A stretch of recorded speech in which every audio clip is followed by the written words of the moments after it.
Oh, we need to check your sound. You gotta say Okay. something. Looks like I'm live. And oh, I see you. Okay. Good morning, everyone. Good morning. Good morning, Natalia. Good morning. Good morning. We have a special guest with us here this morning. Darcy's not able to attend, and we have my awesome friend, Natalia.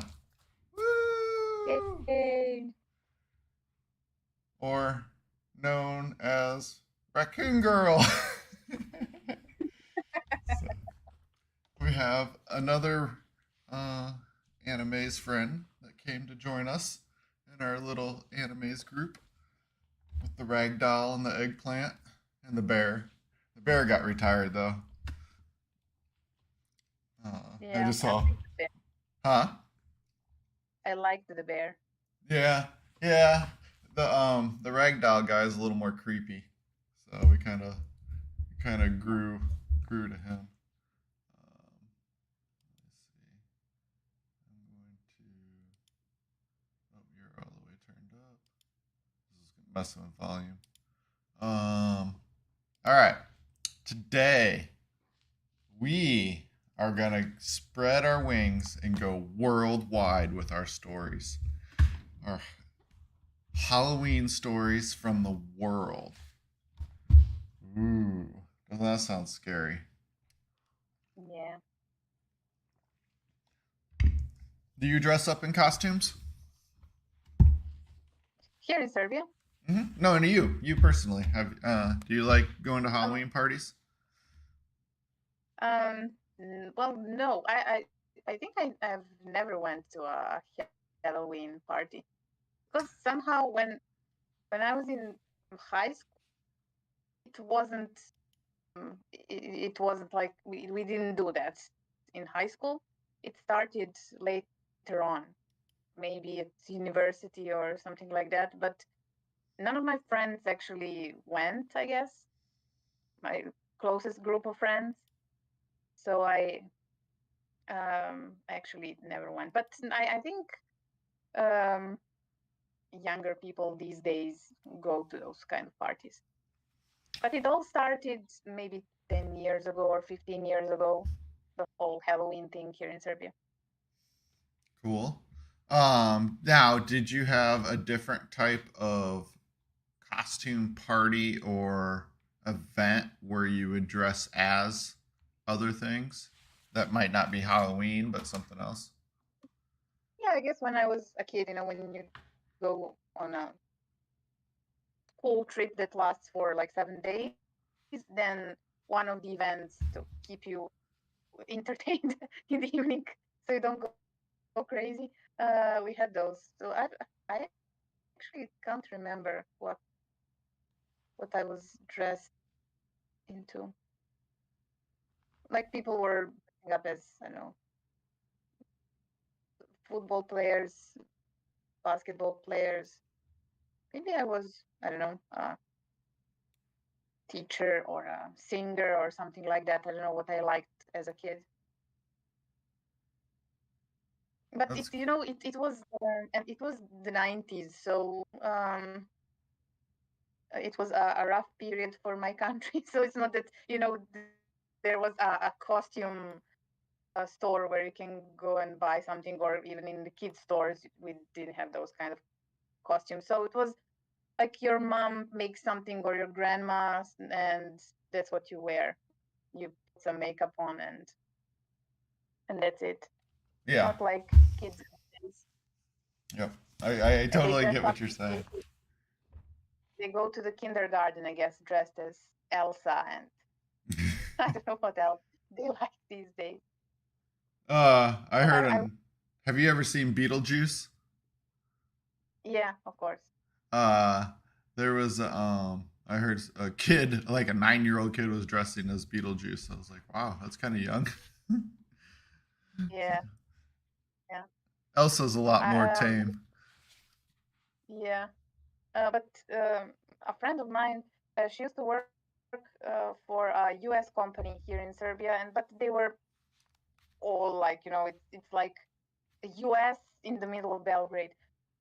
So they used to dress up for Halloween and like that to work. So I always found that very interesting and fun, and then since you can't smoke, of course, in the office, then they had to go outside of their building, all dressed up in the middle of the day, um, you know, adult people. So, I guess in US, where everybody is celebrating Halloween, maybe that wouldn't be strange, but in Serbia, that was pretty strange and fun. And I wish I worked in a company like that. That actually, that's really funny because yeah, you're right. Today, going into stores and just driving around, you'll see a lot of adults in costumes and stuff. Yeah. They'll allow workers at grocery stores for sure. Mhm. Within reason. You can't be too risque um, with your clothing, so you can't be any hot nurses or anything like that, maybe, but or street workers or something. Um, Yeah. but yeah, so that yeah, it wouldn't be that odd. Um, Unfortunately, here it looks like we're gonna have a rainy day, uh, and that's a little sad. I'm a little sad on that. I gotta move this out for a second because I can't see the So chat you think very well. kids won't be coming trick or treating because of uh, rain? Ah, I won't say they won't. I'm still gonna go grab some candy. Oops, I don't want this article. I'm still gonna go grab some candy just in case. We'll probably get a few. I do live in a neighborhood with. I'm trying to think. There's probably like 20 kids in it, and so and some of them are a little older, like on the 14, 13 side. And so then they'll definitely come. Um, my and they probably I would think that they'd want to come to my house because I usually just do the bowl sitting out in the driveway setup, and then I watch them on the camera um, to see how they interact with the bowl. If they take one piece, I don't put a sign up. There's no say take one piece only or anything. And so I try to watch to see if they take the whole bowl, if they take a big handful, if they only take one piece. And over the years in general, they've only taken like one or two pieces. Like nobody ever takes a lot. And I've seen um, in the groups when they come, I've seen like the younger ones grab a lot and the older ones be like, no, no, no, no, no, just take one, or they'll kind of direct them. So it was really interesting because that's different from when I was a kid. I think kids are nicer nowadays. And when I was a kid, if you were the first person to that bowl, you took the whole bowl. Like that was kind of the rules of the game. There was a couple houses in the neighborhood that they would do that same setup. And if you were there first, you would get all the candy, and if you weren't, you wouldn't get any. And it was so funny because you would like pretty much that's where everybody went first. And I usually wasn't ready quick enough, so I didn't get there quick enough. But yeah, you would just come up to the house and it would just be an empty bowl sitting there. And you just laugh. You'd be like, dang it. Because they had good candy at that house too. Um, Yeah. but yeah, so then Yeah, I but do the I same would thing. I would guess, because if there are multiple houses and you you would get a lot of candy anyway. So it's not that you have to take the whole bowl anyway. You will get more than enough. So maybe, or yeah, or their parents taught them better, you know, or maybe kids now, they're like, okay, we are going to be fair, and for you it was a game, it wasn't maybe about the candy, but it was like, you know, being better than other friends. That was the spirit of Halloween, not getting and eating the candy, I guess. Yeah, there was a lot of us that were older We had a pretty large group at our age, just in general, like our age group. But I lived in a really big, like a typical suburban neighborhood that you would see, um, where you just had house after house after house and just packed into a bunch of streets. But like you had a yard and stuff like that, so there was um, a lot of houses and a lot of space that where you could walk for your trick or treating. So it was just like yard after yard that you'd run through. But I do remember there was also older kids than us that would steal people's candy. We never did any stealing or anything. Even I can't recall anybody even in my age doing it ever. Like even as we got older, I never Mhm. heard about anybody talking about stealing it. But older kids than me, yeah, I remember my little brothers got stolen one time. Um, because we were with him and we tried to chase him down, and I think he got it back um, when we went after him because he was super fast. So he was faster than me, even when he was younger. It was kind of funny, but yeah, they didn't beat anybody up, but I think they ran by and grabbed the bag. I think it was how it Mhm. went down, and there was no fighting over it Yeah. or anything. It was that type of scenario. But but yeah, we and then we'd go to other neighborhoods too. My mom would take us to where my cousin lived, and we would trick or treat there Mhm. because they had a lot of houses. That would be like city houses because that was in the city. So then less yards, more houses, and so there was a couple people that owned some businesses that lived around there, and they would hand out. We had these really cool collectible cards called Garbage Pail Kids. Are you familiar with Mhm. that? Um, No. okay, so these are the coolest cards. Darcy was making fun of me calling people street workers, by the way. And now you'll be able to get loyalty points too. You're gonna show up for chatting, Darcy. Some beans. You'll get some beans. Um, but the garbage pail kids are like baseball cards. So kind of think of that like collectible cards that size, like a playing deck card. And they were stickers, and they would be um, they were they looked like there was this doll called the Cabbage Patch Kid, and it kind of has like a pudgy face and kind of pudgy arms, and I don't know. It's just a normal doll. It was common here, but they would do Mhm. gross stuff with it. So you would have like Inside Out Boy, and it would have all his insides showing. They were so horrific, like the most horrific cards ever. And they were targeted for kids, and you'd get a piece of gum with it, and you'd collect them and stuff. Darcy knows what I'm talking about, right? And yeah, we would collect those, and there was this one house that would give them out. They would have boxes of them because they owned like a convenience store, and that was where we would always go. And they'd give the full size candy bars, the big candy bars. All right. I just Well, oh, go ahead.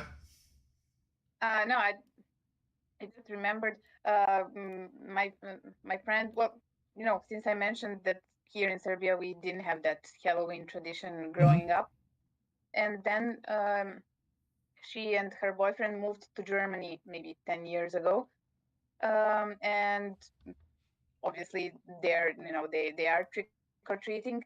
So the first few years before they didn't get married and had kids, they I guess they didn't bother, with trick or treating or dressing up. It was just a regular night or day for them.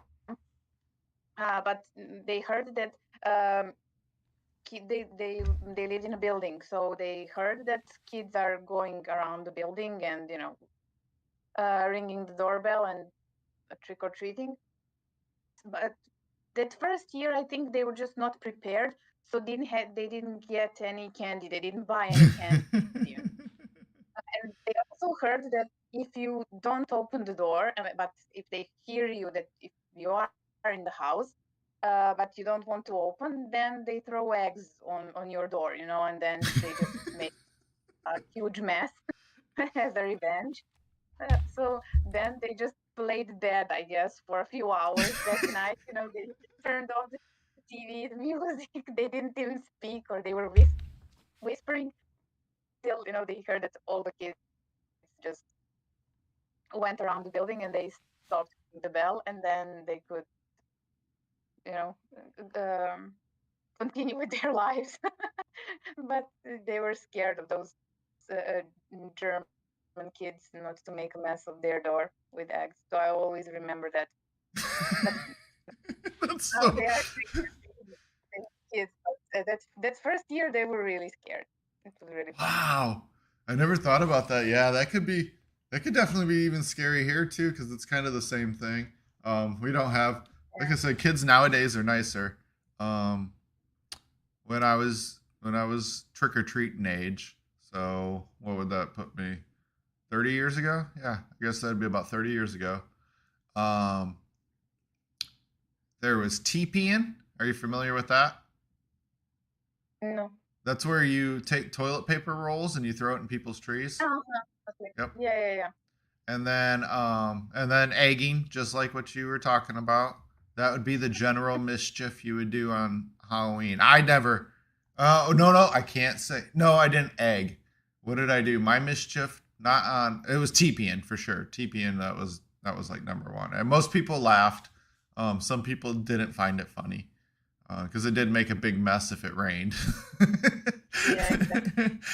But the trick, if it doesn't rain, is it's interesting. If the tree is not dead, you can just burn it. You can just light it on fire and it'll burn out because it's so thin and it won't create a real fire and it'll just follow the toilet paper up through the tree. And so, and I would not recommend that if you don't have a hose around. This is not saying, hey, this is something you should do. I'm just saying it's a tactic Yeah. that I've seen that works. I don't want our audience going out and burning down the houses and trees because, yep. But the egging thing. But no, one time I got in trouble for me and another kid.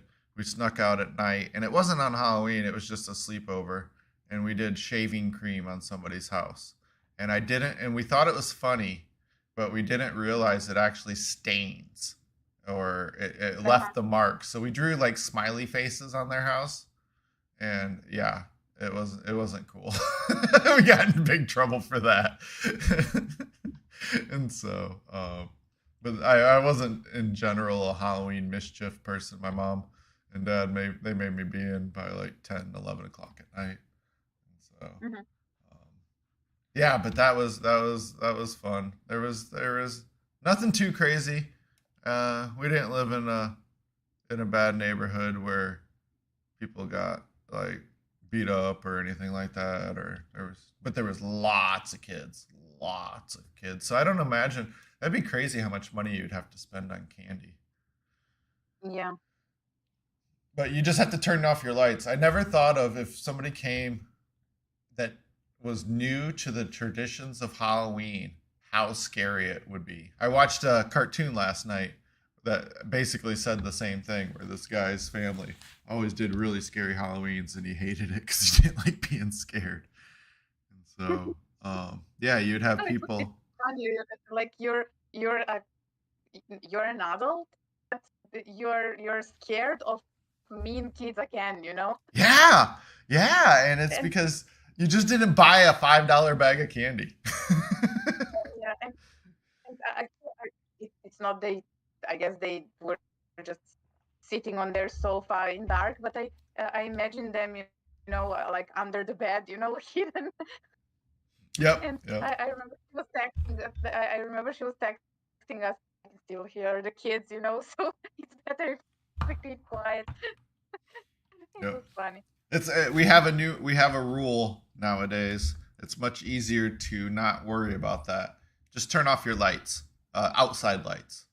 So if you don't Uh-huh. have on any outside lights, like front porch lights or some sort of door light, then that's the sign that you're not handing out candy. And so, Uh-huh. for anybody that doesn't know, that's all you gotta do is just turn out outside lights. You can keep your inside lights on, and if they ring the doorbell, it's not a big deal. You can tell them that you don't have any candy because you have your outside lights off. But yeah, because I've done that for a lot of years too. Um, Mhm. but I like handing out candy. Um, I think it's fun. I like Yeah, seeing the costumes. It's cool. All right. Well, what do we have?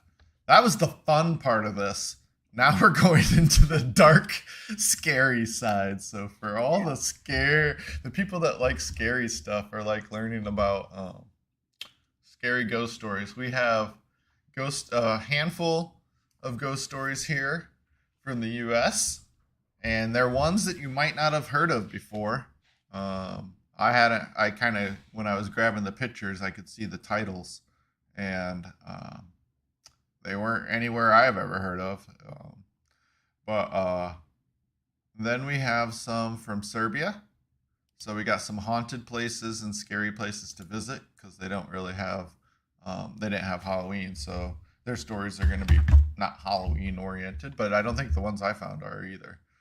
And then we have some from Malta, the Maltese ghost stories, and because Natalia travels to Malta a lot, and she went on some ghost tours or a ghost tour. Well, I used to live there, so that's why. You oh well, live there, yeah.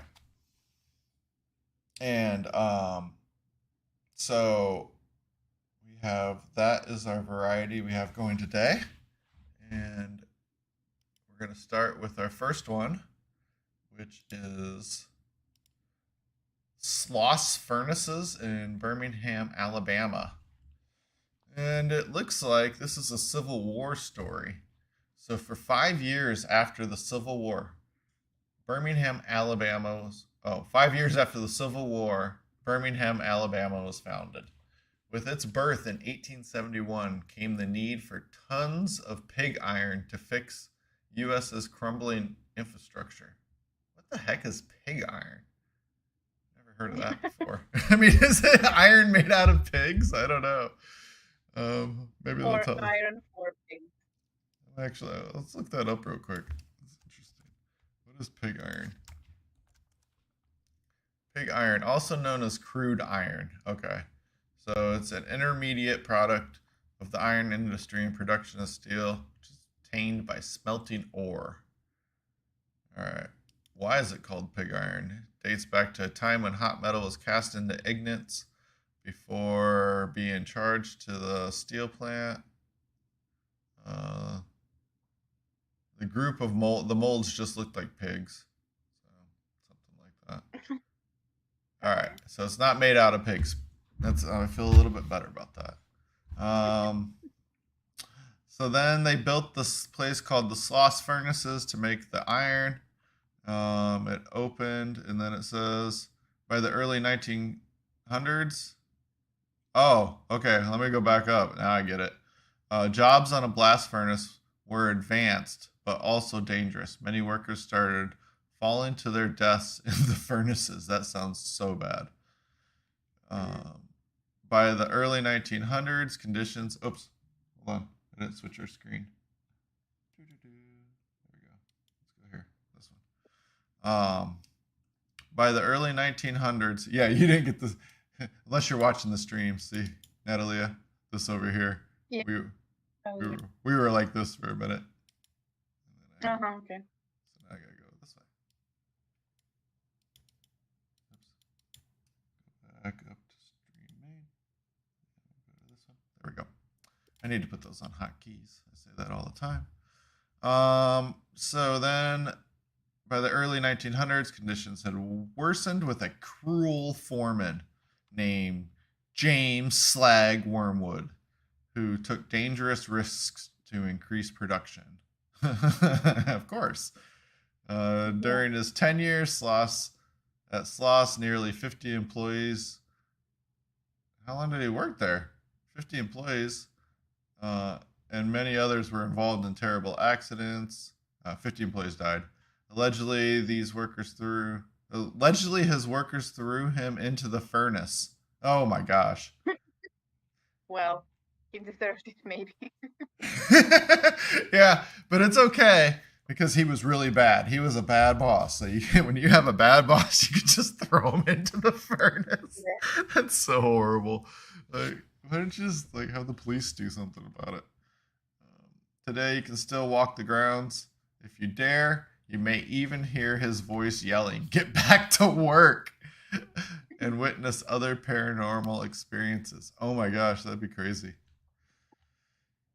Get back to work. I don't think I've ever had a boss that bad that I want to throw in a furnace. Yeah. I won't make my comment about that. She's like, "Well, Jeff, when you were my boss, then I wanted to throw you in a furnace." No, Oh, no, and I can see you as a boss. all right. Next lady, we got the crying lady in the Dakota. New York, New York. Oh, I might have heard about this one before.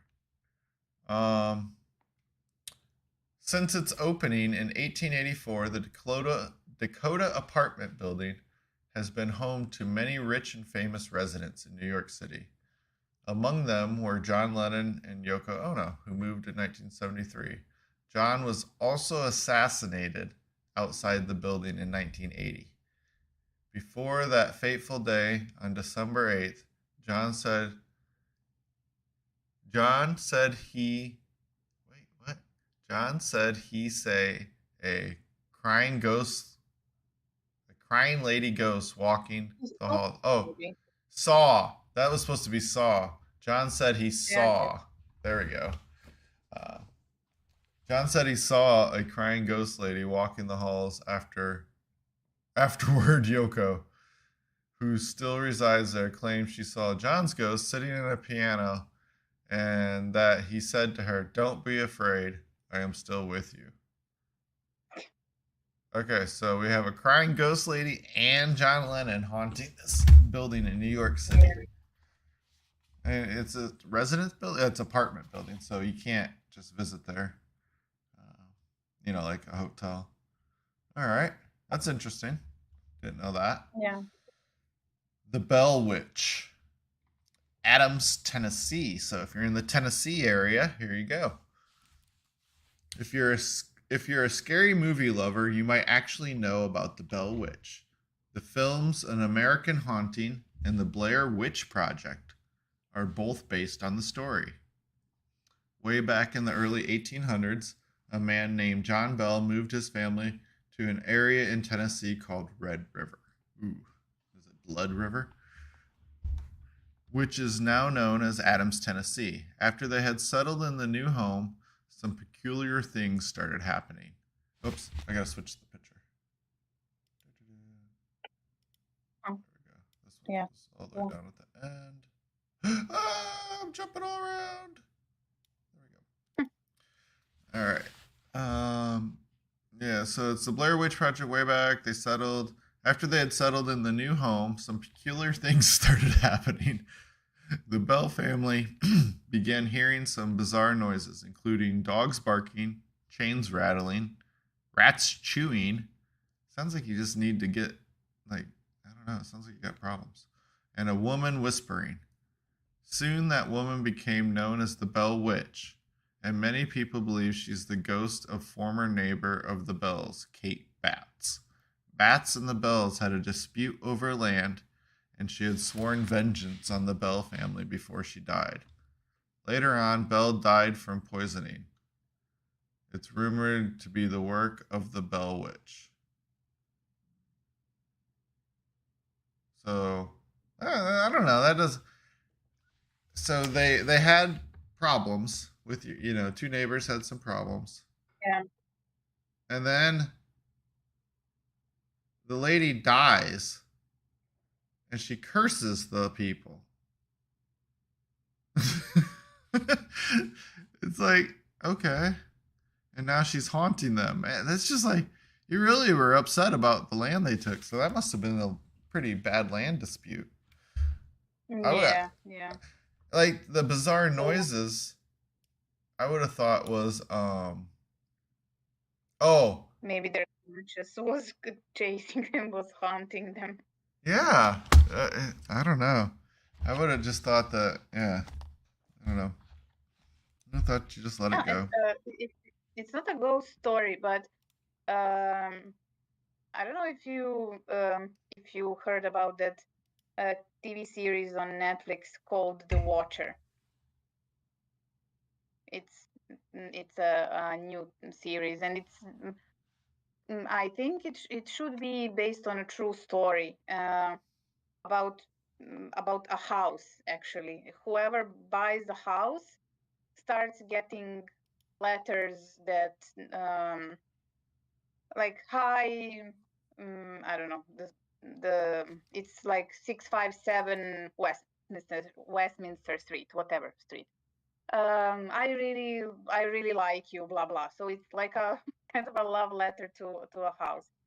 But then the letters get more personal, you know, related to the people living there, and they even mentioned like, yeah, the house like young blood and blah blah, you know. So the letters become creepy.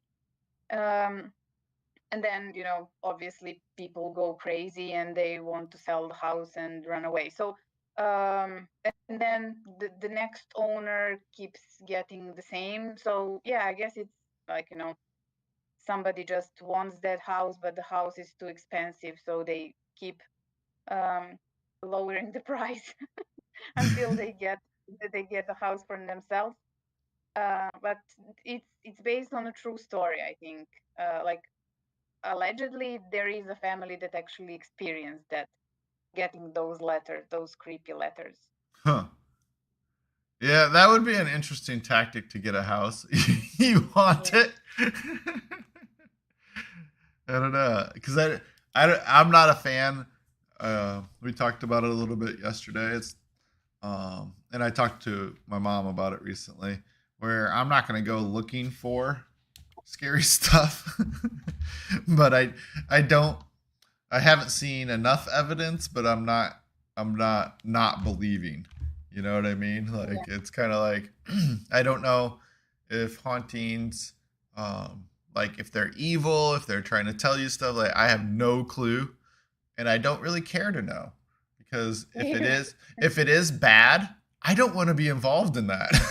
I Yeah. don't I don't want to have some demon chasing me around. I don't want to have ghosts following me. I just don't want that feeling because I've had the feelings before. I was trying to describe it to my mom because she didn't know. It's kind of just like somebody's watching you, or there's just creepy. Mhm. I don't know, something you can't explain or feel. Like when I was in the insane asylum, it was not like I was committed when I was visiting in an abandoned one. By the way, it was you just had this weird feeling the whole time, and maybe because we were trespassing or but I don't think that was that because it wasn't something that I was worried about, the trespassing part, because it was just a vacant, like out in the middle of nowhere field type thing, and we weren't doing anything bad, we weren't like breaking stuff or anything, and it was already pretty Yeah, but trashed. maybe, you know, it's like it, ever since growing up, you know, you hear those stories, you Yeah. watch those movies, so um, you're convinced that that's not real, and you know, when you start thinking, you know, sanely about it, but you know, anyway, I guess the movie or the story is so convincing that you're like, okay, but I am maybe a bit scared, and let's just walk away. Yeah. Yeah, I'm And not going to stay in a hotel on purpose yeah, to get scared. My mom was talking about that. I was like, no, no, I don't want to see a ghost.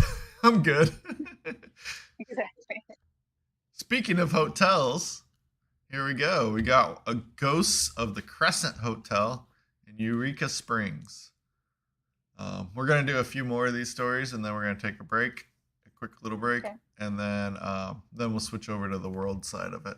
We're gonna probably go until probably about 9:30 or so. We're gonna go past 9, even though the thing says that it ends at 9. So spend the night in the haunted Crescent Hotel in Eureka Springs, Kansas, which opened in 1886.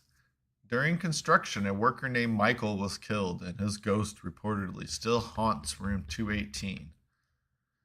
The hotel came under the ownership of known medical fraud Norman Baker in 1937, who fancied himself a doctor. He turned the hotel into Baker Cancer Hospital, claiming to have a cure for the disease. He did not, obviously. Well, we don't know. Maybe somebody like bought the cure and just felt there was more money in like treatment rather than cures. Yeah, That is pretty exactly. common. You know, they do that. Yeah. Companies are horrible.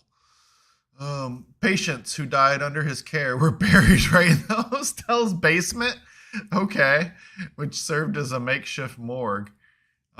He was arrested in 1940, but his patient's spirits are said to still remain. Because the hotel is still open, guests often say they see apparitions and hear noises during their stays. Sci-fi's Ghost Hunters even have footage of something moving in the basement. Let's see. Women are 5 times more likely to be killed when a domestic abuser has a gun, but Matt DiPerno would make it easier for them to get one, Got all kinds of even ads. opposing background Give me a sec. checks on Yeah. gun sales. But DiPerno you have won't ad keep blocker. us safe. I don't know. What do we got?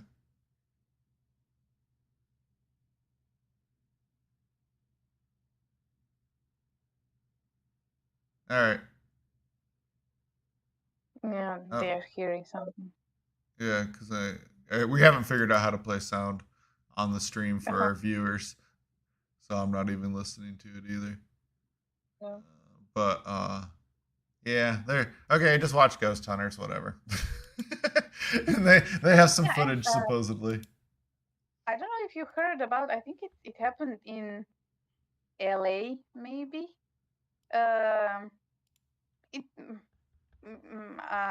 my boyfriend told me the story. I think it was in LA, in an area that is, not that safe, and I think it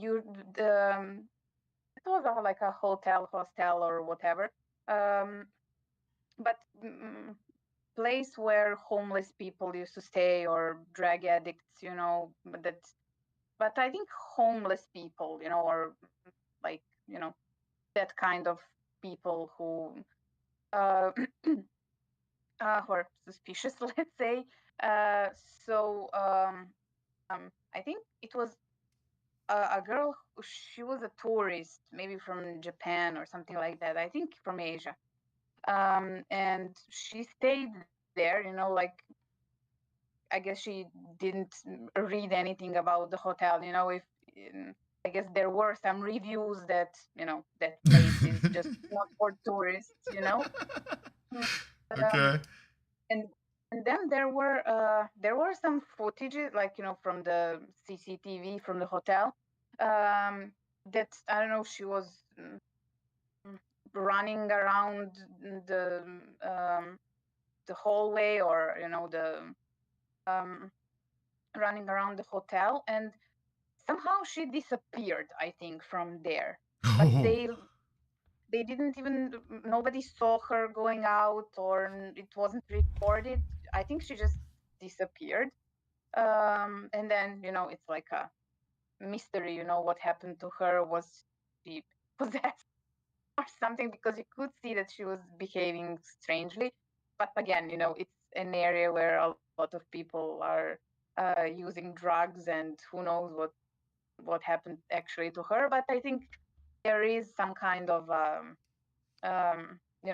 maybe some people are thinking that there was something mystical about her disappearance and her possible death or whatever. That would be interesting. Where Yeah. what we end up finding, because that's part of with there could be so many different even explanations on that. It could be some sort of weird alien thing. It could be some sort of multi-dimensional thing, where Yeah, you it's strange stepped because we into a never found doorway. her. So. It could be a heaven and hell thing. You know, we have so many different stories and possibilities. And if you follow like physics and like the whole quantum mechanics in the quantum world and stuff like that, and then space, looking at everything on a whole, some of the things could be, you know, we don't understand a lot, and some of them could just be crazy, you know, like one of those crazy stories could be real. And so, yeah, the poor girl, you know, she could have stepped into, you know, or somebody was trying to take her, or then, you know, sometimes we look for all these crazy explanations, and just like what you said, it could be one of the people that happened to be in the area could have done something really bad to her, and maybe she's in a wall of one of the rooms or something now, because she never really did leave the hotel, but you know, Yeah. somebody you know, killed her and then hid her in the hotel, or you know, or they made her smaller and then you know, took her out. So you know, there could be a few different ways, but it's interesting that you state that there was footage of her acting weird before that. And then to me, that's a little different than somebody killing her, right? Because it's like, okay, she was there and then she wasn't there. Or, you know, she checked in, but Yeah. she never checked out type of thing. And we never saw her leave. That would be Yeah. almost more like she was killed. But when you're starting to act weird for a while, you know, but then she could have, you know, she could have been acting weird because maybe she got on drugs, or maybe staying in one of those rooms, she accidentally pricked herself or accidentally came in contact with some sort of drug, and then made one of the other guests mad, and then they killed her. You know, then that would explain both, because then she was on drugs, acting weird, you know, and maybe wasn't used to it, and then upset another guest or something, and then you know, they did something bad to her. So but it's interesting when you have those types of things, and there are I think a lot of sites that do the dedicated where they have those weird pictures or weird videos where people blink in and blink out. You know, they just disappear. They're there 1 minute and then the next thing they're not, or something invisible. I've seen a lot of those, like they hit something invisible, it seems like, or so then that would lend to like other dimension type stuff, you know, stuff we can't see. So that's good. Yeah. That stuff is really fascinating. But again, I don't know if I want to go looking for it. I don't know if I want to know the answer, because it depends. Like interdimensional stuff, that could be cool if the Yeah. if the other aliens or the other people are nice. And that's the thing, you don't know if what's nice and what's not going to be nice, and so scary. All right, one last story and then we'll take a break. Let's see. Yeah. We got a house, a bridge, Deer Island, Zombie Road, Dead Woman's Crossing, the Myrtles Plantation. I guess the one I was on was the best. All right, we have another Alabama one. Oh, Alabama seems to be haunted. Or the other one was Arkansas, I think. Let me see. Tennessee, New York, the first story. Alabama, yeah. That was it. Yep. So Alabama's, if you want to go haunted, down south is where you go. I know New Orleans, Louisiana has a lot of ghost and stuff because of the voodoo. Yeah. All right, hugging Molly. That almost sounds like doing the drug Molly. Yeah. They So- did that, and then they saw ghosts. That's what. Now that explains that other girl that in that last thing we were talking about. If she Yeah. did some Molly, she might have got a little bit something bad. It's best to stay home when the sun sets in Abbeville, Alabama. If you want to avoid hugging Molly's chilly embrace, ooh, yeah, we don't want that. As the legend goes, beginning in the early 1900s, an oversized figure clad in all black began roaming the streets at night looking for unsuspecting victims. Once she fixates on somebody, she hugs the person and screams loudly into their ears. Many people have recounted stories of being chased by what they believe was hugging Molly. Local parents have even taken advantage of the story to keep their children in line. I don't believe in some of that, like in telling your kids scary things to as discipline measures. Um, They used to do that.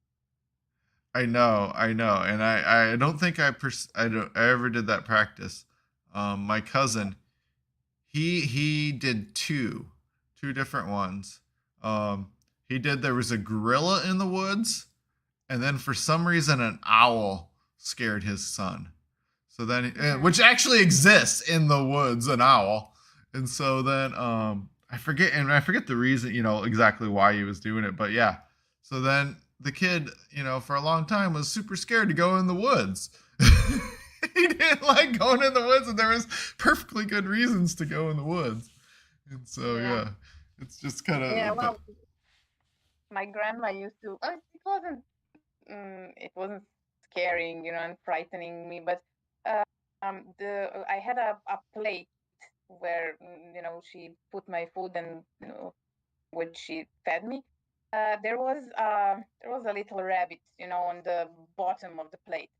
So if I didn't want to eat, she would be like, come on, the rabbit is going to eat this instead of you, it's going to eat all of your food and there won't be any for you. And then, I start eating because the rabbit is going to eat it. That's so funny. Yeah, but, no, I want my food. Maybe it has something to do with my weight problem, You're like, I gotta eat, Grandma. Grandma, it's all your fault. It's all your fault. The rabbit was gonna steal my food, and now I'm scared of the rabbit. Even though my plates don't have any rabbits, the rabbit will come and get my food. Well, yeah, this town, they taken advantage of the story to keep their children in line. The town embraced. Oops, I didn't mean to go to the family restaurant. Go back. Open a new tab. Town embraces its nighttime warden, even proudly calling itself home of Huggin' Molly. There's even a family-friendly restaurant named after her. Nice. Yeah. I don't know if your town should embrace that, because then you're gonna get some crazy person that's a serial killer, and they're gonna start like talking like it's Huggin' Molly, so they're gonna model this. Yeah. And then you're gonna have all this town stuff you're gonna have to change, and your festivals and stuff. It's fun though. I think it's fun. All right, we're gonna take a 2-minute break. Oops, let's leave you with the Huggin' Molly scene. We were still talking. We're gonna take a 2-minute break, and we'll be back. I gotta get some coffee, and there we go. So we'll see you in a few. All right. Oh, but just 1 second. I don't see the picture on YouTube. What'd you say? I don't see the picture you're showing. I don't see it on YouTube. Right here? This one? Yeah, when I go to our stream, I can only see two of It us. should be changing. Just go to a second. Give it a second. Maybe if I go to the end. Okay. Yeah. It has like a 30-second delay from what you're seeing on my screen versus in the stream. Yeah, you'll get used to that. That it's kind of hard because that was the problem. When I was reading, I'm a scroller. When you're watching me, you'll see me scrolling a lot over there. And when I go and look ahead and I scroll back, and then it was really confusing on the stream. So yeah. All right. We'll see everyone in a couple. Okay.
right. Are you back?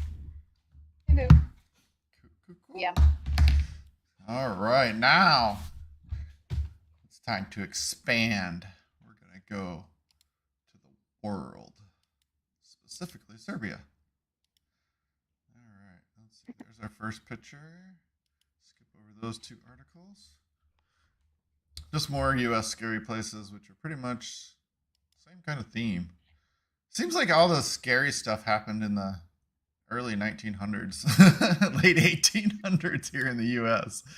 But I guess we're still a somewhat younger country as far as the age of the world goes. How old is Serbia? When were you founded? Well, Serbia, as by the name Serbia, I'm not sure. Because there was maybe in the 14th century there was like the first state, first country here. It wasn't called Serbia. So maybe and then from the 14th until the 19th century we were under the Turks, so we were not actually Serbia. We were part of Turkey, and then so I guess in the 19th century maybe that's like we were finally free and called Serbia. Yep. And so then you guys are a really new country if you look at the age of the world, and as a country. Well, we didn't lose our religion or and our identity. So but officially, I guess or maybe it was I think it was like even the statehood day that we have.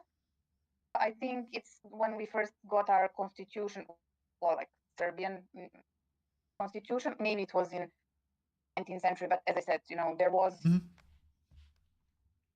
We even had a czar in those 13th or 14th century. So it's we have a long tradition, but maybe not under the same name. Yeah, that's what I was gonna say. You said it so much better. A long tradition, but a different name. So as Serbia, you're new, but then as people and your traditions and your buildings and just everything, your architecture is older, been around for a long time. And that's kind of true with that area of the world, right? Right now, that whole a lot of the countries are forming with new names, but the traditions and histories still have been around for a very long time. And it's a mixture of tribes, because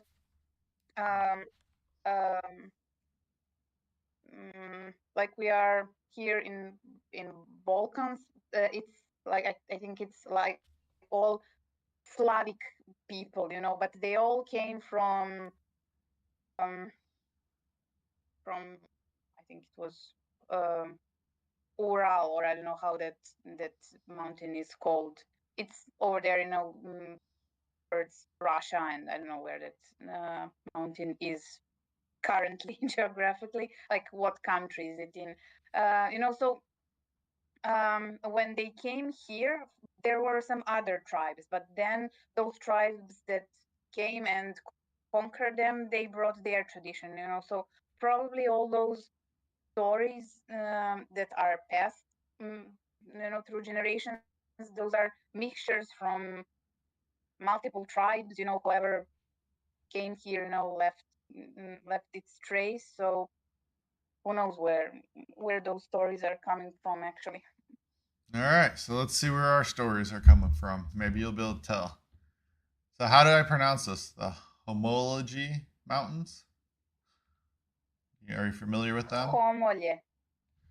Homol? Yes. Homolje? So, LJ, we read it L.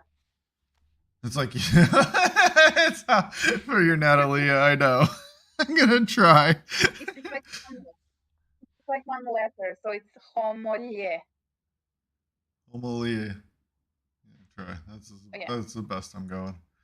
So, looking for freaky natural formations, creepy churches, and ghost castles? Look no further. Serbia has it all. This alluring country is the perfect location for ghost hunting, especially during the Halloween period when many events take place. Those mountains are located around Bor and Zazar towns in Zaječar. No, this is the best. So Darcy and I usually just guess at stuff, and now she's like, I got somebody here that actually knows how it's pronounced. It's the best. Towns in eastern Serbia, and many stories that are creating a magical atmosphere. These myths dating originated from a race called the Vlachs. Did I get that one right? Yeah. Who are there, and they have many traditional rituals, especially when they have to do a funeral, where many ceremonies are organized. If you visit, you will feel all the magic and spookiness this place has.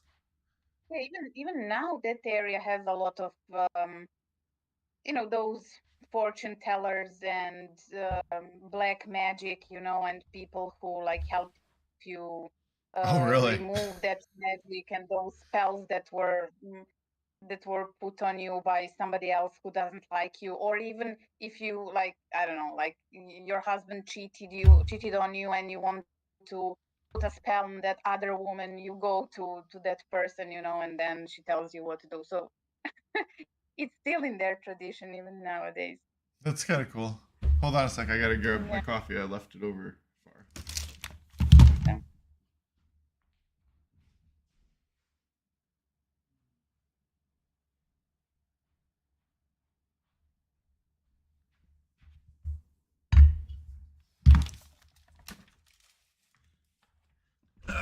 Okay. So that's cool that it's still, that's where you want. I've thought about that. What if you go to all these places that have more, not so much ghosts, but this is more of a magical type place or a mythic type place. And okay, you got to be super rich, right? Because the people, a lot of them are just like fortune teller type stuff where they're just making money. You go there, you get your silly little spell.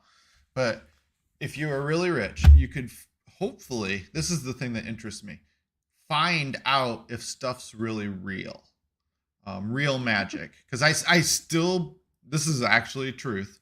I actually believe magic exists. We just don't, we use the word magic, but it may be something else. And I think it's either kept away from us, because I do believe that governments and powerful people can buy and move things and not release it to general public. We all know that. But if you go to these different places, things like what you just said, where it's passed down from tradition, generation to generation, traditions that have been around forever, and you find the right people that will share real knowledge, not the fake knowledge of trying to curse or do something to a boyfriend or a girlfriend for love. But you find the real ones. But if you go to enough of the different places, and you got to have the money, because you got to buy you got to buy your way in, because being a stranger. But would you be able to figure out if magic's real or not, by trying to investigate that? If I was a super wealthy person, that'd be one of the things I'd want to do. But then I would get scared if it is real and you make somebody mad, then are you going to get cursed? So kind of goes back to the ghost thing. But so stop here if you want to learn about that. Next, we have Devil's Town in, give us our pronunciation. In Kuršumlija. Oh, it sounds so beautiful when you say it. I love it. The thing is, you would probably read it as Kursumlija or whatever. But the thing is that they didn't write it properly. We have a letter sh, which has some sort of like an accent or whatever above the S, you know. So it's like it should have been written with SH, and then you would know that it's not S, but never Yeah, mind. I would have said Cursumulia and still messed up Yeah. the end even. So it would have just been butchered all along. So we're gonna let you. You're gonna be our official pronunciator today. So kind of like the translator for us. Okay, this location has a strange rock formation, which is widely known among tourists, but a few know that Devil's Town has a spooky story. The myth claims that this rock formation is the petrified remains of a cursed wedding party.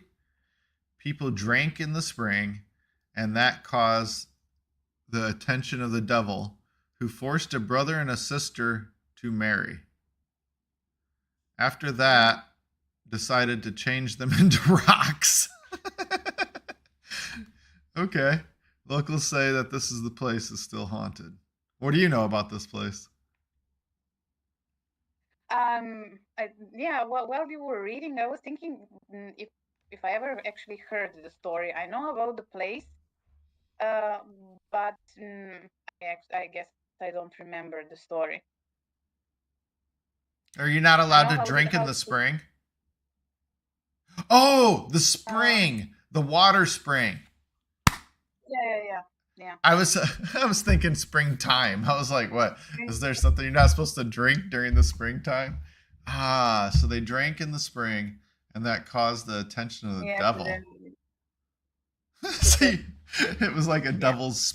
It was like he's like, this is my water. You're not supposed to be drinking out of it. Yeah. Oh, that's the best. Okay, cool. All right, so that's what's happening there at the Devil's Rock or Devil's Town. Don't go there. Don't drink out of his water, definitely. There's the rock. I didn't switch pictures, so we'll leave it there for a minute. And then we'll switch to our new one. Okay. How do I pronounce this? Trajan's Town? Trajan. Trajan's Town? Trajan. Yes. Trajan's Town is in a close distance to Belgrade, in about an hour's drive from the city. The forest area in the Sayre Mountain hosts the haunted ruins of a castle. This fortress used to be home of a mythical creature. I don't even know. Do you see that? Yeah. Let me see. Right here. So it's a czar. You know what a czar is? Not a king, but a czar. And his name was Trajan. Tsar Trajan. Yes, and there is a story that we used to that our parents used to tell us. He was a really bad ruler. You know, he was, and people didn't like him. And I think somehow, I think, and he had goat ears, like ears as a goat. Of course, it's maybe he really looked like that, but you know, nobody was able to tell him that, or you know, to I guess he was aware of that, but if somebody told him the truth, he would just kill that person, you know. So people were scared of him, and like, okay, we are telling you, you're very beautiful. There's nothing wrong with your ears. And then one boy saw him one day, and he was shocked, and he told his mother, you know, but you know, he has the goat ears. And she said, no, you shouldn't say that, you know, you'll be killed. But he was so shocked that he had to say it, you know. And then his mom, whoever, told him to dig a hole and to tell that into that hole. Like, okay, to tell whatever you want, then put the ground back, just cover it, and you'll be relieved, but you didn't say it to anyone officially, and you'll be okay. But then after some time, a tree grew from that hole, and then there was another guy who came, and those like wooden I don't know how it's called, flutes, or those instruments that you blow into and then it makes sound. Musical instrument. A flute or like a flute or like a piccolo? Something like that. So that shepherds used to use those, for like to control their sheep or whatever. So he cut a branch from that tree and made that musical instrument. And when he started playing it, the instrument started singing, Tsar Troyan has goat ears, right? Tsar Troyan has goat ears, So then it kept singing, because it kept repeating what the poor boy said into that hole, So then everybody could hear that music and hear the truth. So that's the story, that you can't actually hide the truth. So even if you try to dig it and to bury it, it will come out eventually. I bet the guy that played this. I bet the guy that played the song died too. Yeah, I don't know what happened with it. I forgot. Yeah, but at least the boy was safe. Yep, the boy was safe. The guy that made the song, nope, not so safe. All right, next we got. Yeah, you can see that in the story it says that he had goat. Yep, that's what the article said. Yeah, the creature that appears is quite spooky. The story says has 3 hands and goat ears. Yeah. Make sure you visit the ruins on a sunny day if you don't want to actually accidentally meet the ghost, because it doesn't like sunlight. All right. Yeah. Next we have the Savanović Mill is one of the most known places in Serbia for its ghostly stories. Maybe you don't know the very first vampire that has ever lived was located in this place. Seriously? Wow. Yeah, I didn't know that. The mill is located in the hill of a small village 3 hours away from Belgrade, and the story is quite interesting. The vampire was a merchant who have chosen this place as its home and turned into a vampire. Okay? The citizens of the village tell many stories about the horror they faced. Take care of your neck. I guess that vampire's name was Sava Savanović. Sava Savanović. That's the most famous vampire. You've heard of that vampire then? Yeah. You're like, yeah, of course I've heard of that vampire. So the way you said it, that was so funny. You're just like, yeah. So is it?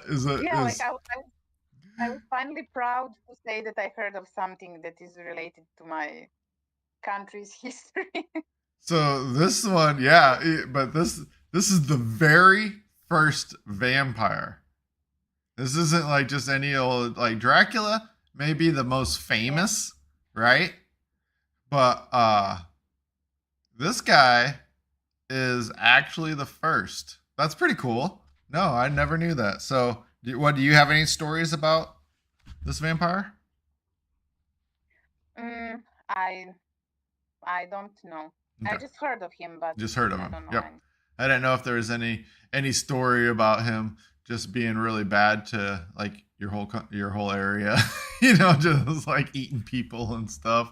Or, man, that's like, okay, so he's the first, and it's funny in their story. It's just like, I I'm a merchant and I'm gonna choose this place as my house, and now I'm gonna be a vampire. You know, there's no like background like how he became a vampire. So kind of funny. Cool. All right. Finally, we have. Oops, I didn't mean to switch whole stories. I meant to go down. All right, we have the new cemetery. Okay, guess it's not the old cemetery. It goes without saying that all cemeteries are freaky, but this one has a little bit of extra. The new cemetery, situated in Belgrade, is the place where many important Serbian people are buried. That is mostly the reason why citizens think it might have a spooky atmosphere. Some of them used to say stories about ghosts seen at night wandering at the cemetery and the streets close to it. This is definitely a place to visit if you're looking for creepy places or a place to celebrate and hunt ghosts on Halloween. Have you ever seen this cemetery? Yeah, well, I went to a few funerals there and I didn't find it that scary. Is it still, so it's still being used? I mean, since you went to funerals while you've been alive. Yes, yes. Because it's interesting. Well, cemetery like cemetery. Yeah, so I'm finding here it seems like a lot of our cemeteries are getting full, where we've, had them set. It seems like they built the city around it and then they're filling up. I wonder how do you guys manage space in there? How does it not fill up? Is it such a big cemetery? Is it a really, really, really big area? Well, now there is even newer cemetery that just takes a huge area. But it's weird because it's pretty near to buildings and places where people live. So it's kind of I would never buy an apartment there. So far that newest one is still okay, I guess, and still has a lot of space, a lot of free space. But even those older ones somehow still have some space. I don't know how, but they just, if you've been there for too long, they get rid of you. No. Well, maybe that's what I thought now. Maybe if there was if somebody was buried like, I don't know, 100 years ago, like, maybe his ancestors are also dead, so you can just start again. Yeah, they do a search to see how much of the family's still left, and then they're like, "Oh, we can remove these people." No, I don't. I've never heard of that, and I've never seen anybody talk about or evidence. I think what actually happens is I think they're allowed to stack people more now, so you can have 2 or 3 deep. So it helps conserve space. Back in the day, they might have just done one in a single area, but now I think they do 2 or 3 deep. So stuff like that. But, All right, so that was our 5th. That was the last one out of here. The other one didn't have good pictures, but we're gonna see if there's anything different. So we got the vampire. Do we got anything new? He just turned himself. Oh, nope. We do have a little more with the vampire. So Sava became famous. Short story. Oh, there's a story about him. Writer Milovan Glistic. Glishik. I gotta get the end of that better. I gotta just practice with you and Goran, and then I'll get it back good again. So then it says in 1973 the story was adapted into a cringe-worthy. Oh, you even got a movie. Serbian horror film called. I don't even know. Go ahead. Can you hit that for me?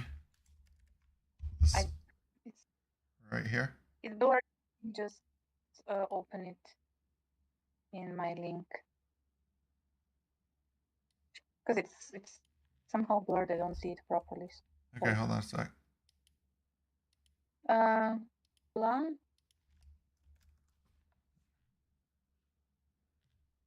Uh-huh. Leptirica means female butterfly. So that's the name of the movie that they made about Sava. Mhm. So, and then it says, and the village gained even wider fame when the roof of the mill collapsed in 2012. Local authorities issued a joke warning that Sava the vampire was on the prowl. Oh my gosh. That's not nice. Come on. That's not like, people that actually believe in that stuff would be a little scared. I'd be like, oh, Yeah. the vampire stories are interesting. I find that one, the whole vampire idea and werewolves, more vampires, but I'm not gonna be quick to discount it. I'm not gonna be like, for me, I'm not gonna say I believe in vampires and werewolves, but I'm not gonna laugh at somebody that does, because thinking of all the stories, and it's kind of like dragons and magic, it goes back to that same idea. Is there truth to things that may not exist anymore, or there's very few of, kind of like a Bigfoot or fairies? That's another thing, or pixies, stuff like that. What do you think? For me, it's not. It's not impossible to imagine that. In the old days, there. Even now, there are people who are serial killers or cannibals, or there are all sorts of uh, That's interesting. strange minds even nowadays. And so who knows if first of all, people were, I think, if somebody is not by the book, if he's a loner and just stays at his home somewhere, far away from people, they can start inventing stories like he's a vampire or he's whatever. So maybe the person actually didn't do anything, or on the other hand, that there might be a person who was, I don't know, a rapist, or maybe liked harming people, killing people, or biting them or whatever. So maybe there was really a disturbed person who did those things, and then they invented that there is that's some sort of a mythical, mm, not a human being but a creature, that mm, uh, that will melt in the sun and that lives forever and never dies or whatever. So for those kind of things, I would say that those are invented. But there is probably a backstory or something that triggered all those. That's interesting. I totally like that take on it. So now we're celebrating possibly serial killers. These stories, like, it's the most prolific serial killer. So Dracula was just a crazy serial killer. That is really I've thought of it slightly in that way, but never, I don't think I've ever thought of it that way, that because yeah, obviously the story could be just some regular thing and then it gets blown up. They do that with, they investigate a lot of things, but wow, that would be just so horrible. Go ahead. I got this idea, from there is a comedy show. Well, it is to air maybe 10 or 20 years ago, about a Serbian village 2 or 3 centuries ago. At the end of that period, while the Turks were ruling these areas here. So over there, there is one episode that says, there is the vampire is active again, and he's again attacking young ladies, virgins, and blah blah. And then one of them says, that old pervert is active again, and then so it's like he's just a serial rapist, not somebody who goes and bites Yeah. bites Yeah. people and kills people. So then I thought, yeah, it's probably something like that. It's not. I'm not saying that it was. It completely invented. Probably those girls or people were really killed or hurt or whatever. But it's probably then people just invented some things because maybe they didn't want to to accuse somebody who was one of their own, but then they invented a story of a vampire. So they they don't, maybe that person who was doing that was somebody important in the village or in the town. So then you don't accuse them and don't prosecute them, but you just blame it on the vampire. And then years and years, like another serial killer happens to be in the area, Yeah. and then they can carry on the tradition, let's say. So then you have exactly this story being carried on for, just to say, 100 years. So you have two people, right? Two serial killers, because you got to think about population density and the odds of multiple serial killers. I don't know. We don't have, no way we would be able to ever know statistics from back in that time.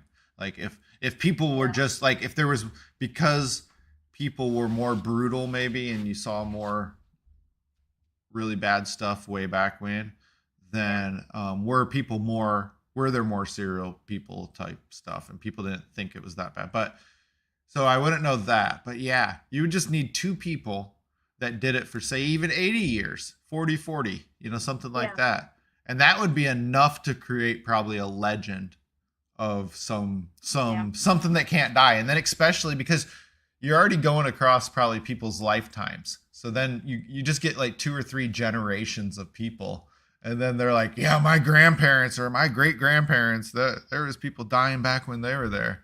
And then it just gets exaggerated. Then anybody that dies from that point on gets put into that story. Yeah, that's interesting. That's really interesting on that. That's way more believable than it being real, of course. So that way of thinking about it definitely is way more explainable than some supernatural being that drinks blood and can't be killed except for with some silver bullet or stake through the heart. But then there are corpses and coffins that are dug up where the remains have a stake through their heart because they thought they were a vampire.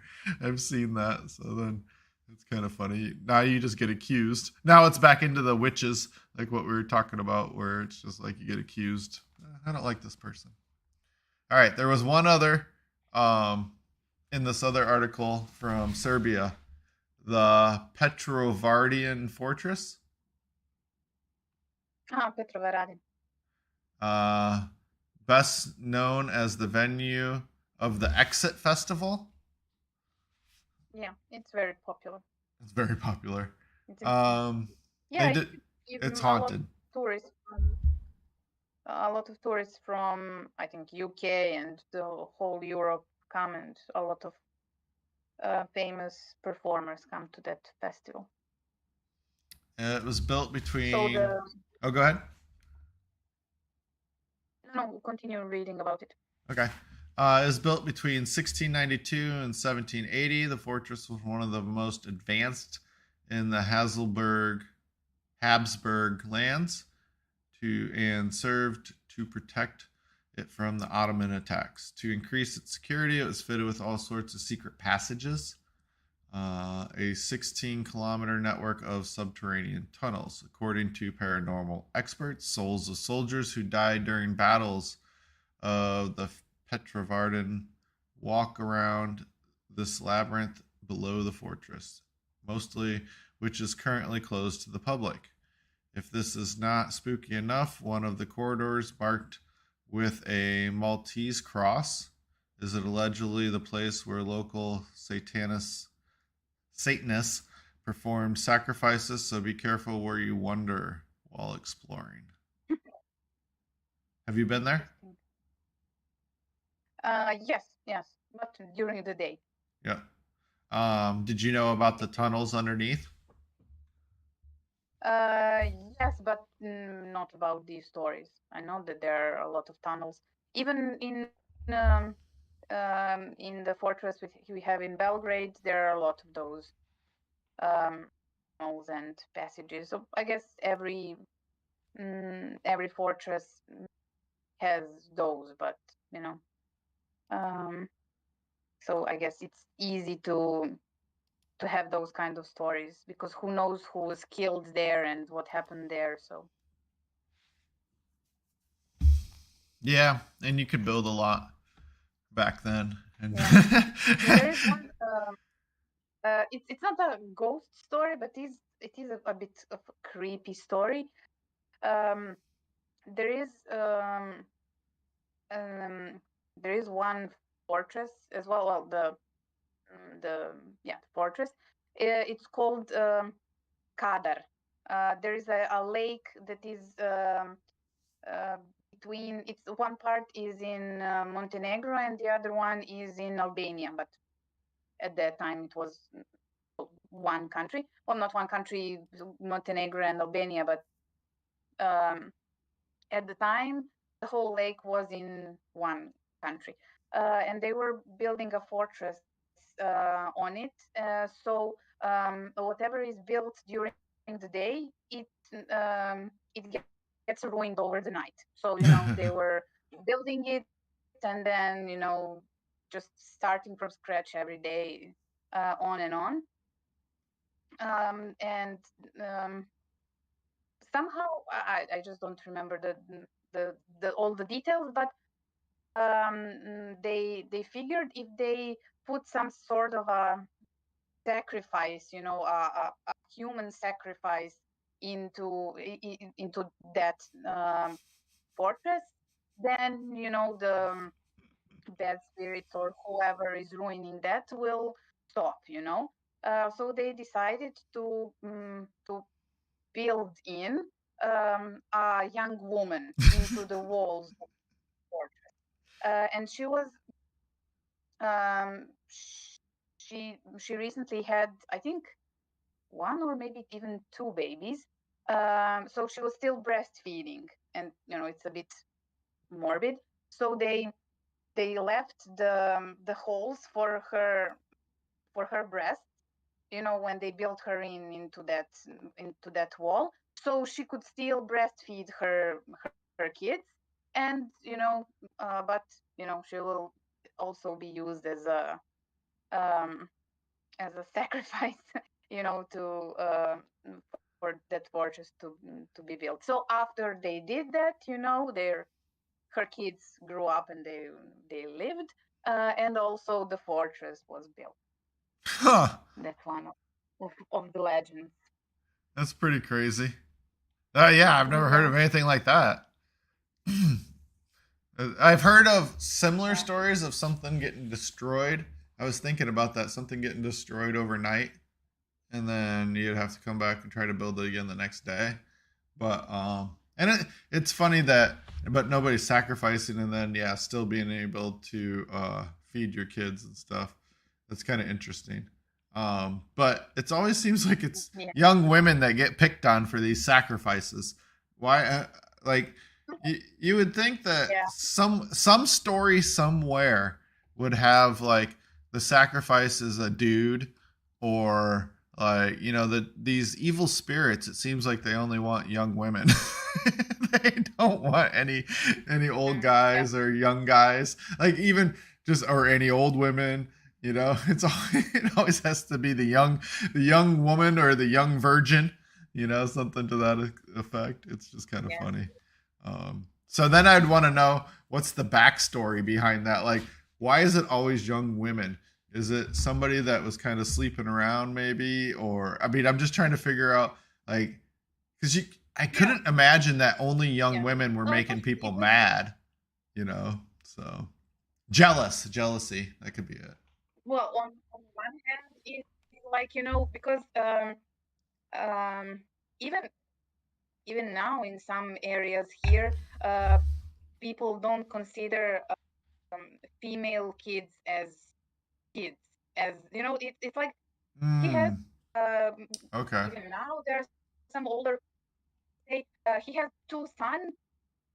He has two sons and um, or like two kids and a son, or like two sons and a kid.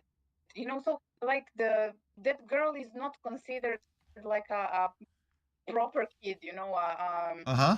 I get what A you're kid saying. worth loving, and even in when it comes to inheritance, Mm-hmm. people like if you have a son and a daughter, son is going to inherit everything, and the daughter might not. It's not usual, but if so. But if it happens even now, even in 1% of cases, you can imagine how it was a few centuries ago.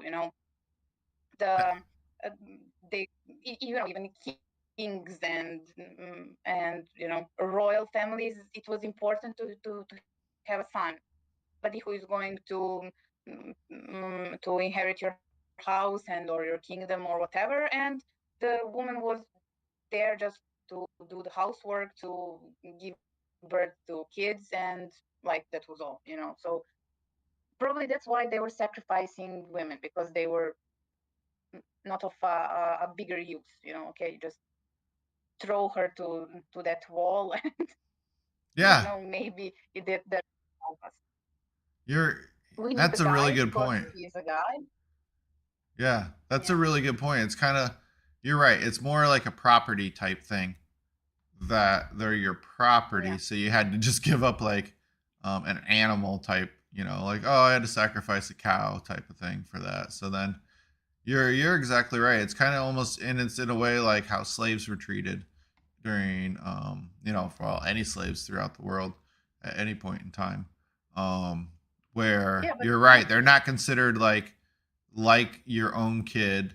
They're not considered like your family. They are your family, but I totally get like women for a long time really weren't considered equals. I for me it's so hard to even think about just because of the fact that I've never seen it that way. Like I've never experienced where I've seen women getting treated differently. You know what I mean? So then that doesn't occur to me. But then yeah, when you experience it, which still happens today, and then definitely, like you were saying, happened way, that was pretty much just society back then, unfortunately. yeah, And so then, yeah, you're right. They didn't, like, it was no thought. It's like, all right, we have 10 kids here. Which one are we going to pick? You know?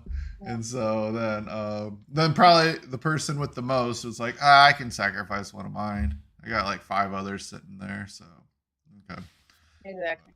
Yep. And I think they were especially because they had a lot of kids. Uh, so at one point, maybe especially if you're not rich, you look at those kids like at a cost, because I have to feed them, Oh, yeah. Yeah. that girl, so as soon as she's old enough, you just marry her, and then she's somebody else's concern. She goes to somebody else's house, and then they will feed her.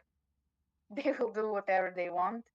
um and we're staying with our sons, who will again, and then and then you make your son get married because you need a female person to help around the house.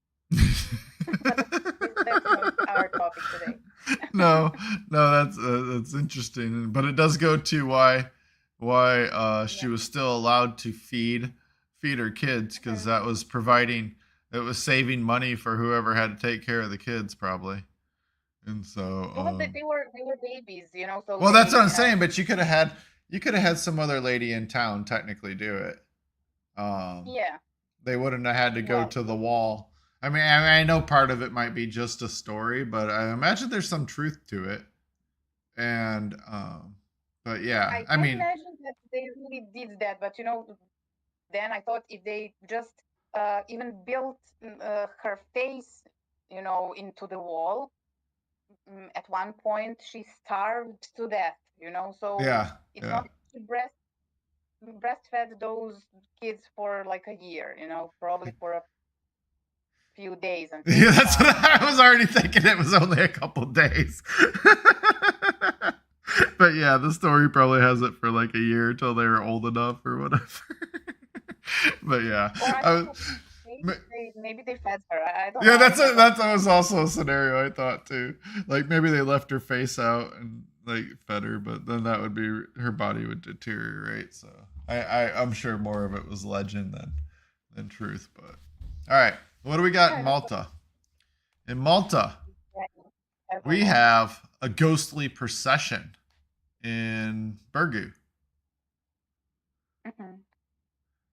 Prior to the construction of the Vitrosa Primary School on the road which leads towards Calcara, the site Calcutta. Calcara, get it Mhm. right? The site was occupied by an old plague cemetery dedicated to Saint Rocco. Late one night in the 1950s, a couple of women were walking back home from a late function, the route taking them past the old cemetery, long abandoned and almost forgotten. One of the women occasionally used to visit the place to pray in the chapel there, which might have been what made her look in the cemetery's direction. But if she had intended to say a prayer, it was never uttered, for instead she was choked into silence at the sight of a ghostly procession.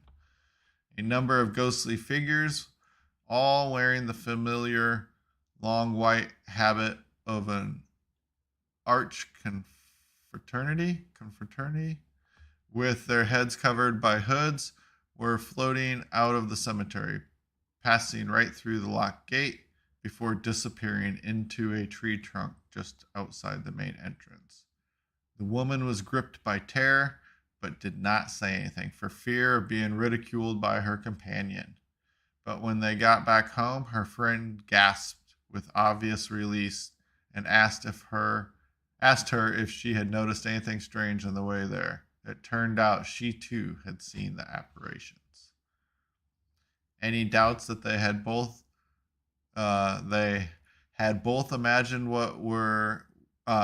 it were dispelled in the morning when they found crowds of people standing in the streets, all discussing the news of a woman who was taken to the hospital during the night, suffering from shock after having seen a procession of hooded ghosts going up the street where she lived. That's pretty creepy. Yeah. That's what I hate Well, when there's like lots of people that see the same thing. but So, the thing is that they even now they have processions. For example, I don't know if you've ever seen those. I think um, uh, South America has those kind of processions. For example, for Easter, they they have a procession with somebody impersonating Jesus Christ and carrying the cross or whatever saint they are celebrating. Then there are processions carrying the sculpture of that saint. They have a lot of those in Malta. Every small town has its own saint, and they have those celebrations. So they have a lot of um, those religious, not religious, but church people in those white clothes. So maybe this was just a group of those church people who just sneaked sneaked out during the night, and then a lot of people saw them and thought, those are ghosts. Who knows? and would you say, and maybe it was a little foggy, would you say most Yeah. of the processions are done during daylight, or are there any Do you know of anybody that does anything at night?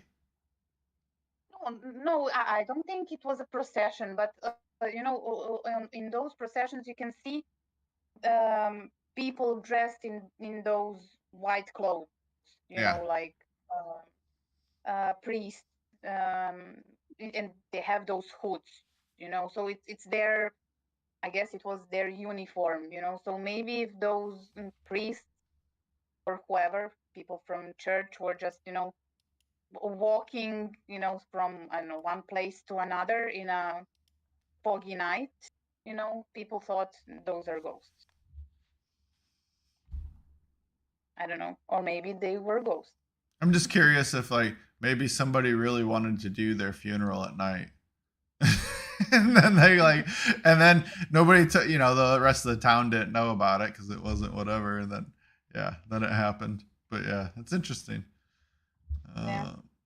So next And the second place we have, I used to live in this Santa Venera place. Oh, really? Let's see. I got these out of order. Nope, I got it right. So one of the stranger ghost stories is told by Joseph Ettard in his book Ghosts of Malta. In 1955, Miss Giulia Tanti, who lived in the town of Santa Venera with her family, started being awoken up between 4:30 and 5 every morning to the sounds of a human voice crying and groaning from one particular room. At first, the woman took this for a reoccurring dream, but when the voice started uttering unintelligible words expressing suffering, she changed her mind. When her children began to hear the voice too, Miss Tanti plucked up the courage to ask the spirit what he wanted, but alas, she never received a reply. In the end, the woman approached the parish priest, who considered an exorcism. But before this could happen, one of the children woke up screaming in the night, claiming that the ghost had spoken to her. My name is Joseph Mangian. I am 66 years old. I am suffering so much. He told her to visit his relatives and ask them to pray for his soul. He gave no address but told her they lived opposite the Radio City Theater in Hamrun. Hamrun. There, the family found a widow by the surname Mangian, who claimed that Joseph had been her late husband's brother, who had died young, several years before she had even met her late husband. Upon checking, they confirmed that he still had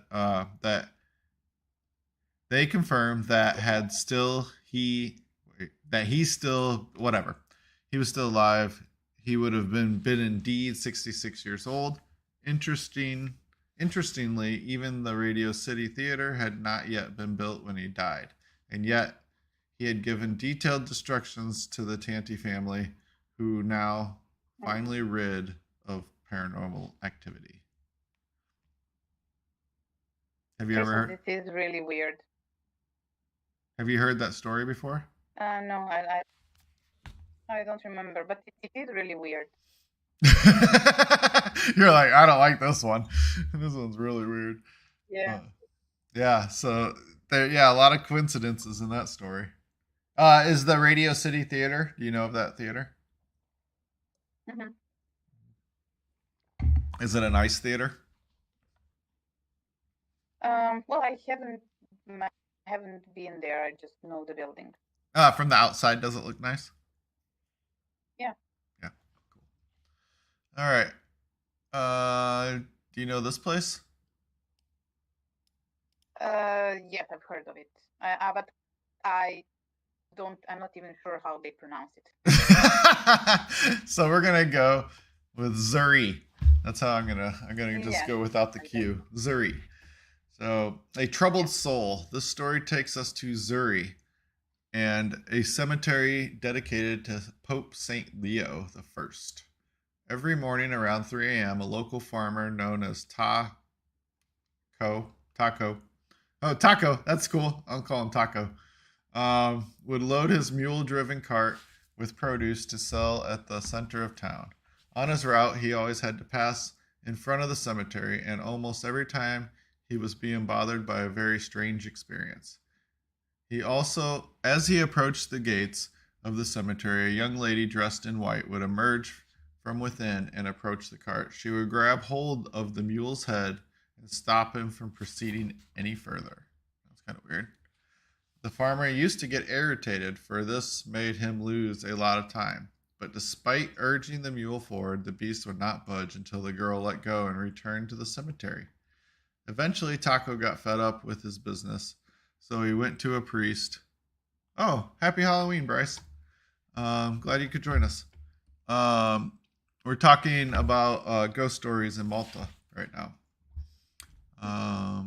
Sure enough, as they approached the cemetery the following morning, the girl appeared as usual. Upon seeing this, the priest climbed down from the cart and took the girl's hand and led her back inside while the farmer looked on.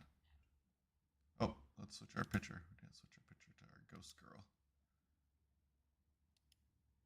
Yeah, she's creepy. And so then a few days later, the local undertaker removed the girl's corpse from her grave and reinterred it, must be a word for reburied it, elsewhere. It seemed that the young lady had lived a very good life and had been buried with an immoral man. Oh. After the change, Taco never saw her again. Those types of stories, like, if they're true, are the creepy ones where you have somebody else that can confirm stuff that happens. Yeah. Like, you come and you bring this priest and he's like, yep, there's the ghost, just like you said. Here, let me fix this problem. This is common. Like, I know how to deal with this. So, and we gotta go move this girl's body, because, yeah, I'm gonna go talk to her. I'm gonna go see what's going on. Huh. That'd be a little bit much for me. I'd just be like, nope. All right, we got a unexplained mystery in Sanglia. Yeah. Many years ago. Yeah, see, I gotta wait for that confirmation that I got it right. Oh, Bryce, let's see. Hold on, let me see something real quick for you. Since you chatted, I think I can get you some game money. Let me find you some games. If you want to play, you can go on a heist by yourself. Just give me a sec. Chatbot, loyalty. Nope, I don't see. You got try. If you're still listening, try !heist, Heist, H-E-I-S-T. I think I got it right. Spelling is horrible. H-E-I-S-T, and then exclamation point. Yep, you're still there.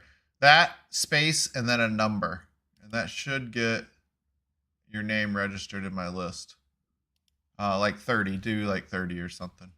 That's the amount of money. So basically, you're starting the game with exclamation heist, space, and then the amount of money you want to spend on the game.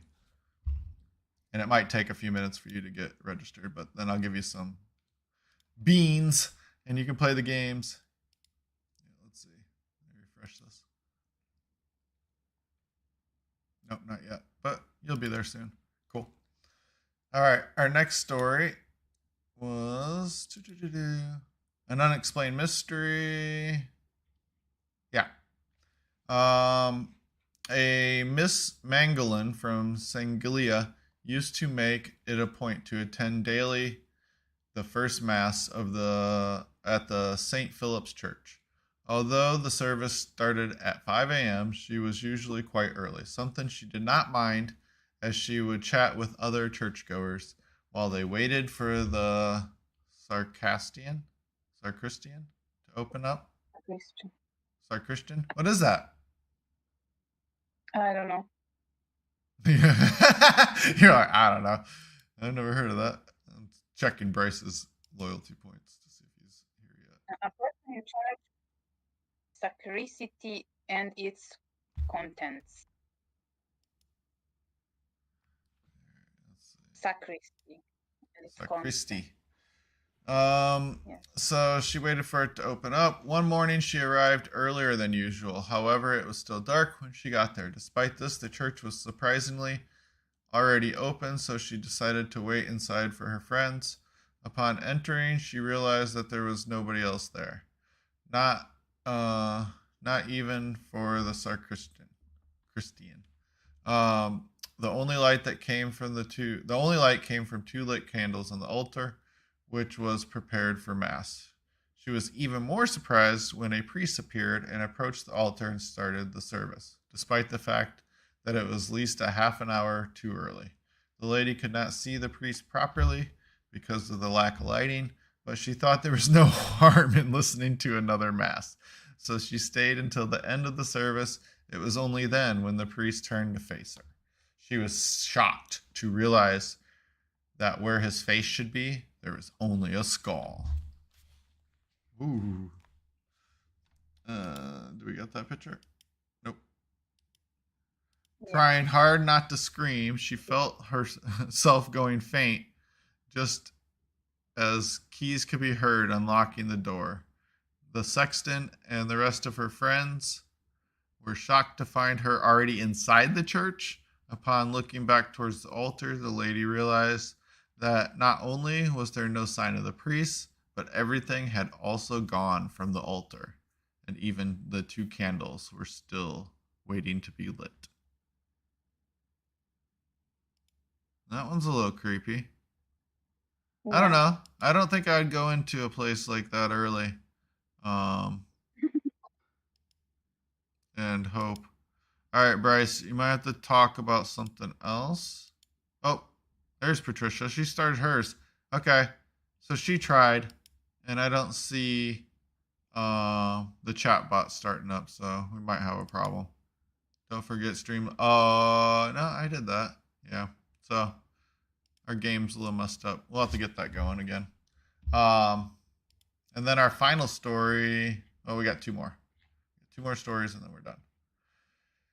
All right, the Phantom Hitchhiker from Burmad. Burmad, yeah. Burmad. Late one night, two friends, John and Paul, were in a car driving from St. Paul's Bay to Mosta. On reaching Burmad, trying to get it. Near the parish church. Why is everything always around churches? That's interesting. They saw an old man standing in the middle of the road. He seemed to be in no hurry to cross and just stood looking at the car as if unaware of the danger of being hit. Paul, who was driving, stopped near the man, asked him if he needed a lift, but there was no reply. The man just stared at them as if he had not heard, so the two men drove on.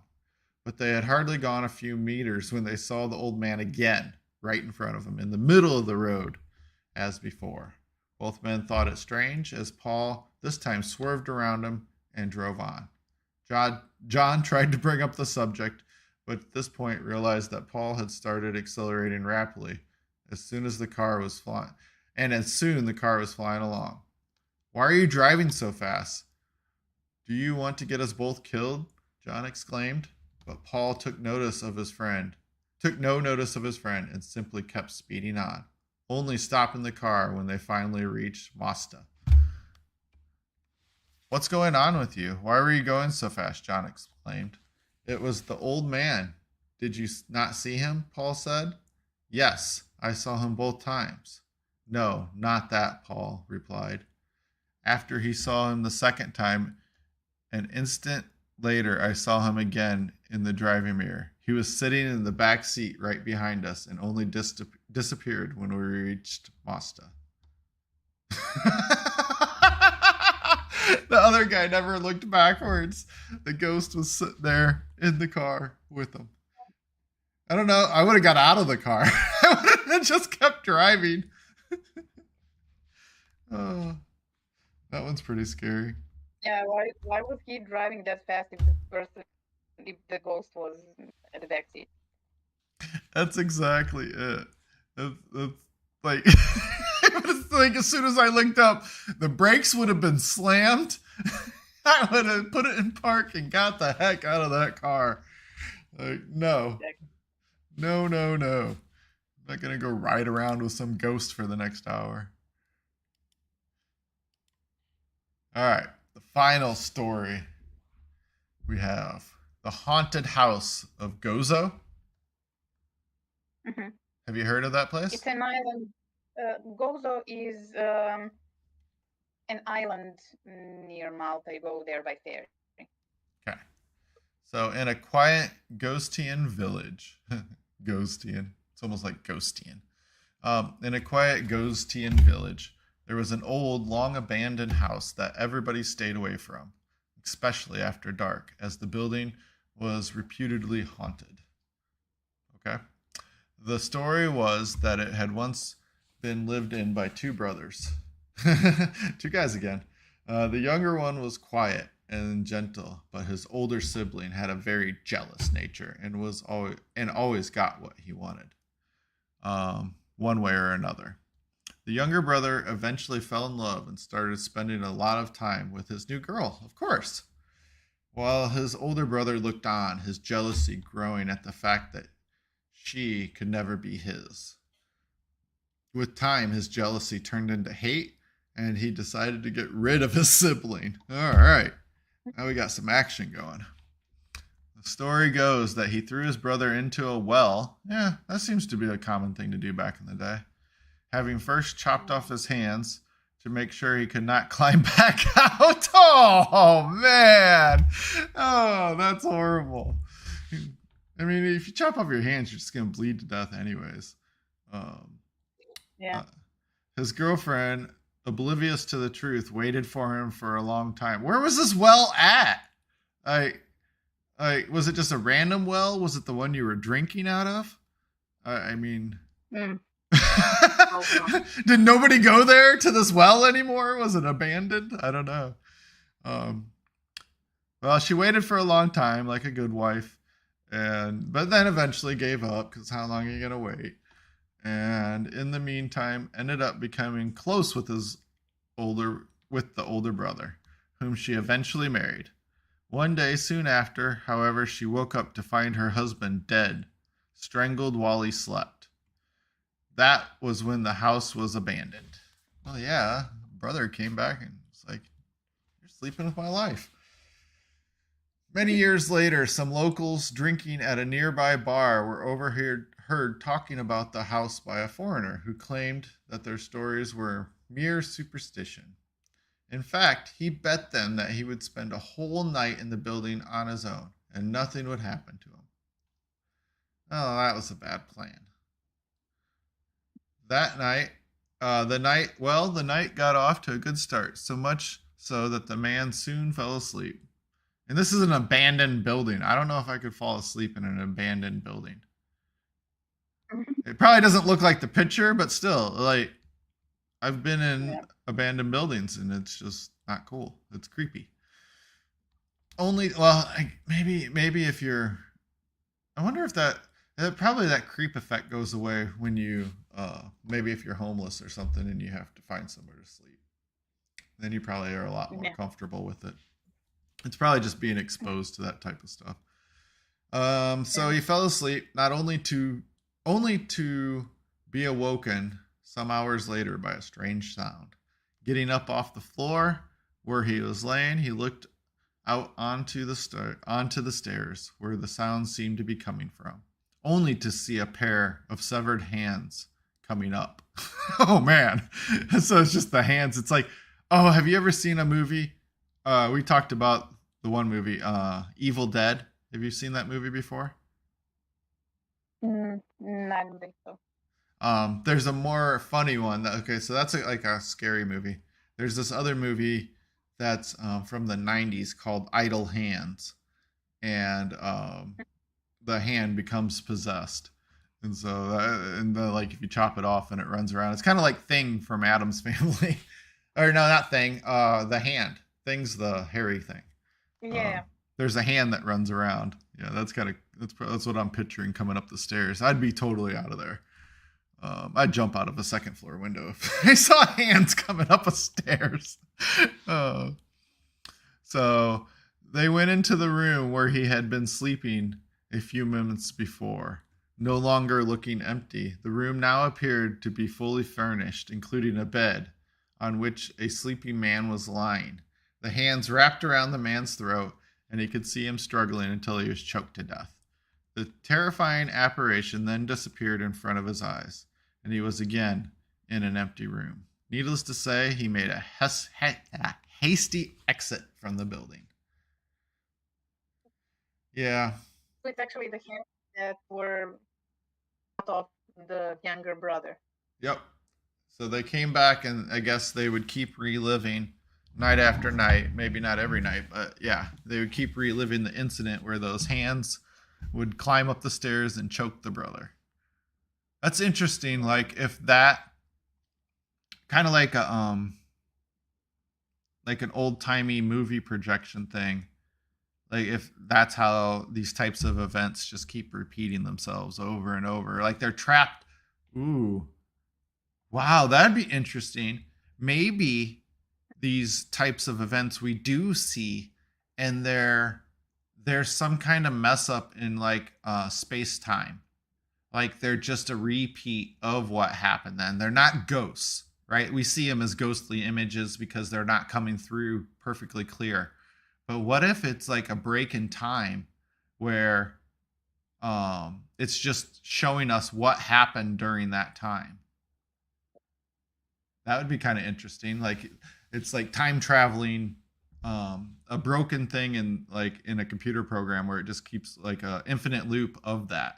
And it's not really so much spirits, it's just a replaying of that movie.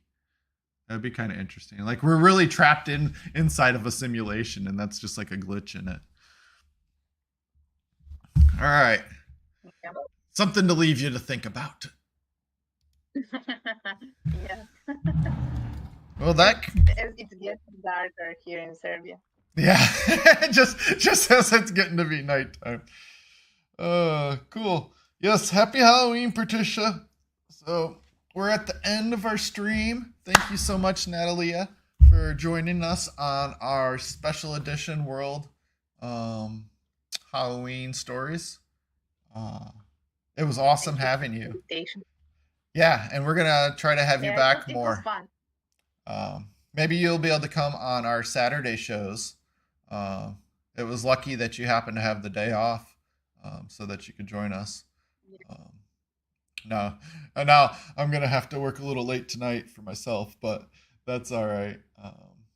I'll be starting with the rest of my crew, and maybe some people will be dressed up for work. See them on video. I don't know. I think I might do that. But all right.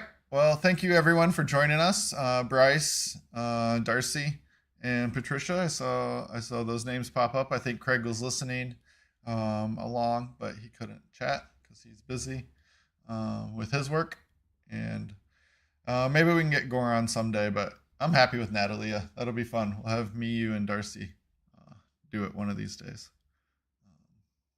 And it worked out pretty good. So, all right. Bye, everyone. Bye.